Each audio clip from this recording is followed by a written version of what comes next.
வணக்கம் ஃப்ரெண்ட்ஸ், உங்கள் அனைவரையும் நம்ம சேனலுக்கு வரவேற்கிறேன். நம்ம இன்னைக்கு இந்த வீடியோவில் என்ன பார்க்க போகிறோம் அப்படின்னா சாம்பார் தான் பார்க்க போகிறோம். சாம்பார் எப்படி பண்ணுறது அப்படிங்கிறது எல்லாருக்குமே தெரிஞ்சிருக்கும். ஒவ்வொருத்தங்க ஒவ்வொரு ஸ்டைலில் பண்ணுவாங்க. நான் என்னோட ஸ்டைலில் பண்ணியிருக்கேன். என்னோட சாம்பார் எப்படி இருக்குதுன்ட்டு நீங்கள் செஞ்சு பார்த்துட்டு அதுக்கப்புறம் கமெண்டில் சொல்லுங்கள். இந்த வீடியோ சாம்பார் நல்லா பண்ண தெரிஞ்சவங்க ஸ்கிப் பண்ணிக்கலாம். சப்போஸ் இப்போ ஒருத்தவங்க புதுசாக சமைக்க கற்றுக்கிறாங்க, இல்லை ஒரு பொண்ணு கல்யாணம் ஆகி மாமியார் வீட்டுக்கு போயிருக்குது, அவங்க புதுசாக சமைக்க ஆரம்பிக்கிறாங்க அப்படின்னா அவங்கள மாதிரி உள்ளவங்க பார்த்து தெரிஞ்சுக்கலாம். ஏன்னா இந்த சாம்பார் மெத்தட் ரொம்ப ஈஸியாக இருக்கும், ஆனால் நல்ல டேஸ்ட்டாக இருக்கும். இதே மெத்தடில் நீங்கள் பண்ணும்போது புதுசாக பண்ணுற மாதிரி தெரியாது. ஆல்ரெடி ரொம்ப நாளைக்கு நீங்கள் பண்ணி உங்களுக்கு ஒரு நல்ல எக்ஸ்பீரியன்ஸ் இருக்கிற மாதிரியான ஒரு ஃபீலிங் தான் கொடுக்கும். அந்த மாதிரி தான் இந்த சாம்பார் இருக்கும். அதனால் தாராளமாக நீங்கள் பயப்படாமல் செய்யலாம். செஞ்சு பார்த்துட்டு எப்படி இருக்குன்னு சொல்லுங்கள். இப்போ நாம் வீடியோவுக்கு போகலாம். ஃபஸ்ட்டு என்னென்ன பொருள் தேவை அப்படிங்கிறத பார்ப்போம். இப்போ நம்ம எடுத்து வச்சுருக்க தேவையான பொருள் என்னென்ன அப்படின்ட்டு பார்க்கலாம். ஃபஸ்ட்டு ஒரு கப்பு பருப்பு ஊற வச்சுக்கோங்க. ஒரு கப்பு பருப்பை தண்ணி கழுவிட்டு ஊற வச்சுக்கோங்க. இதில் மஞ்சள் பொடி, பெருங்காயம் இந்த ரெண்டையும் போட்டு வேக வச்சிடணும். குக்கரில் வச்சு வேக வச்சுருவோம். அதுக்கப்புறம் காய்கறி என்னென்னு பார்க்கலாம். பூசணிக்காய் ஒரு துண்டு, ஒரு தக்காளி,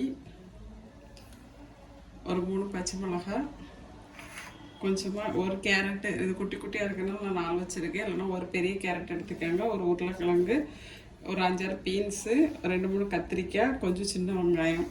இது காய்கறி. அதுக்கப்புறம் கொஞ்சமாக புளி இந்த மாதிரி தண்ணியில் ஊற வச்சு வச்சுக்கோங்க. ஒரு சின்ன லெமன் அளவுக்கு. தாளிக்கிறதுக்கு எண்ணெய், அப்புறம் பெருங்காயத்தூள். இது தாளிக்கிறதுக்கு தான் நம்ம யூஸ் பண்ணுவோம். எண்ணெய் தாளிக்கும் போது நம்ம பெருங்காயத்தூள், கடுகு, கடலைப்பருப்பு, உளுந்து இது மட்டும் யூஸ் பண்ணிக்கலாம். அதுக்கப்புறம் நமக்கு முக்கியமானது சாம்பார் பொடி.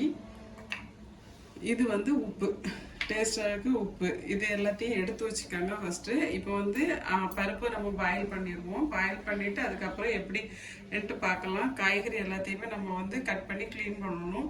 க்ளீன் பண்ணிவிட்டு கட் பண்ணிவிட்டு நான் காட்டுறேன். இப்போ நாம் வச்சுருக்க காய்கறியை கட் பண்ணி வச்சாச்சு. நம்ம எடுத்து வச்சுருக்க காய்கறி எல்லாத்தையுமே கட் பண்ணி வச்சாச்சு. அதே மாதிரி வெங்காயத்தையும் கட் பண்ணியாச்சு, தக்காளியும் கட் பண்ணியாச்சு. இப்போ எப்படி சாம்பார் வைக்கிங்கிறது பார்க்கலாம். இது எங்கள் வீட்டில் சாம்பார் வைக்கிற பாத்திரம். நான் இதில் தான் பண்ண போகிறேன். இப்போ இதில் நமக்கு தேவையான அளவுக்கு எண்ணெய் ஊற்றிக்கலாம்.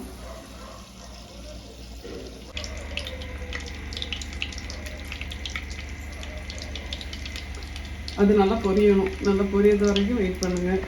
நல்லா சிவப்பாக ஆரம்பிச்சிச்சு கடலைப்பருப்பு, உளுந்து பருப்பு. இப்போ நம்ம இதில் பெருங்காயத்தூள் போட்டுடலாம். போட்டுட்டு கொஞ்சம் கருவேப்பிலை. நான் காஞ்ச கருவேப்பிலை தான் வச்சுருக்கேன் எப்பவுமே, அதனால காஞ்ச கருவேப்பிலை போட்டிருக்கேன். இப்போ இதில் நம்ம எடுத்து வச்சுருக்க வெங்காயம், அப்புறம் தக்காளி ரெண்டையும் போட்டு வதக்குறோம்.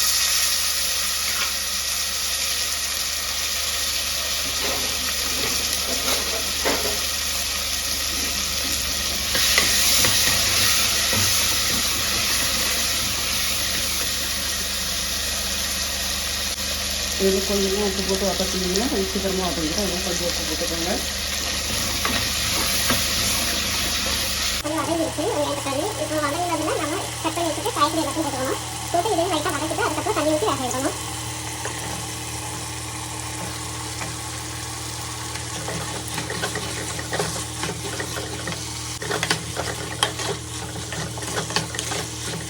கொஞ்சம் தண்ணி ஊற்றி வேக வைக்கலாம்.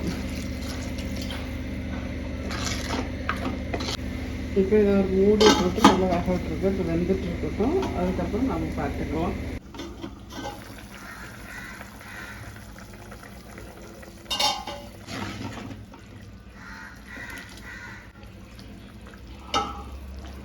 இதில் காய்கறிக்கு தேவையான அளவுக்கு உப்பு சேர்த்துக்கோங்க. ஏன்னா காய்கறியில் உப்பு ஏறணும். அதுக்காக போட்டுட்டு ஒரு 5 நிமிஷம் மட்டும் மூடி வேக விட்டுருங்க. அது வெந்துருச்சான்னு பார்த்துக்கோங்க. கொஞ்சம் வேகணும். நம்ம அதை வச்சுட்டு சிம்மில் வச்சுட்டு வதக்கிப்போம். இப்போ நம்ம பார்ப்போம். சரி, நல்லா வெந்துருச்சு. இதில் வந்துருச்சு. இப்போ இதில் வந்து நம்ம ஏற்கனவே அவிக்க வச்சோம். அந்த அவிச்ச பருப்பு அதை வந்து நீங்கள் நல்லா கடைஞ்சிட்டு ஊற்றிக்கணும். கடைஞ்சிட்டு ஊற்றிக்காங்க.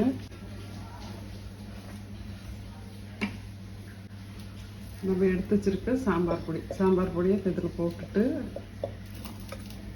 இதில் வந்து புளியை கரைச்சி ஊற்றிக்காங்க. நீங்கள் கரைச்சி வச்சுருக்க புளி தட்டியை இந்த சாம்பார் பொடி கூட சேர்த்து ஊற்றிக்காங்க.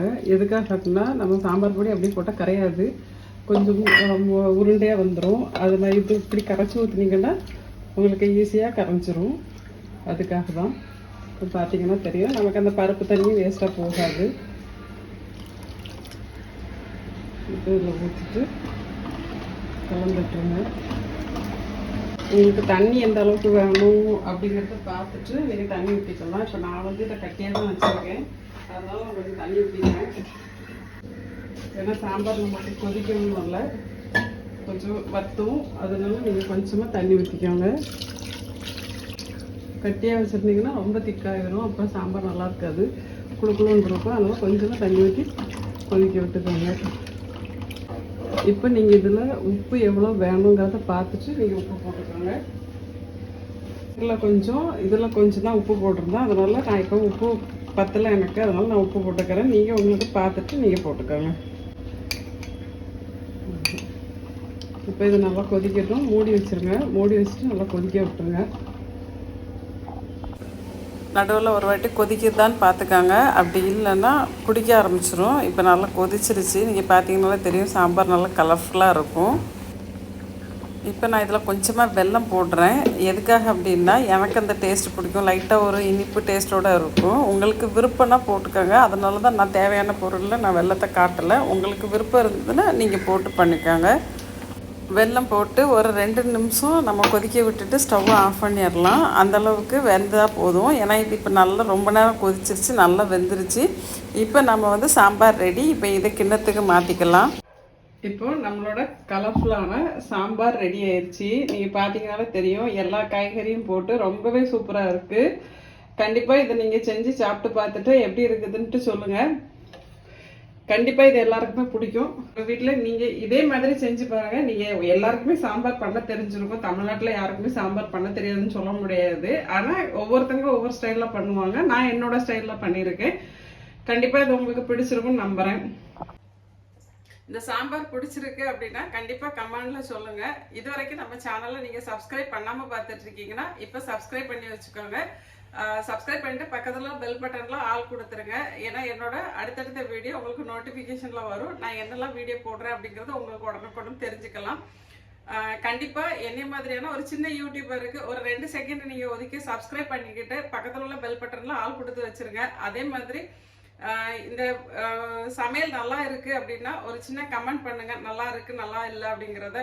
அதே மாதிரி உங்களுக்கு பிடிச்சிருந்ததுன்னா கண்டிப்பாக லைக் பண்ணுங்கள். இது நீங்கள் கொடுக்குற சப்போர்ட் வந்து அடுத்தடுத்து என்னோட வீடியோவை எப்படி பெட்டர் ஆகணும் அப்படிங்கிறத நான் யோசிக்கிறதுக்கான ஒரு உந்துகோலாக இருக்கும். நன்றி, வணக்கம். அடுத்த வீடியோவை சந்திப்போம்.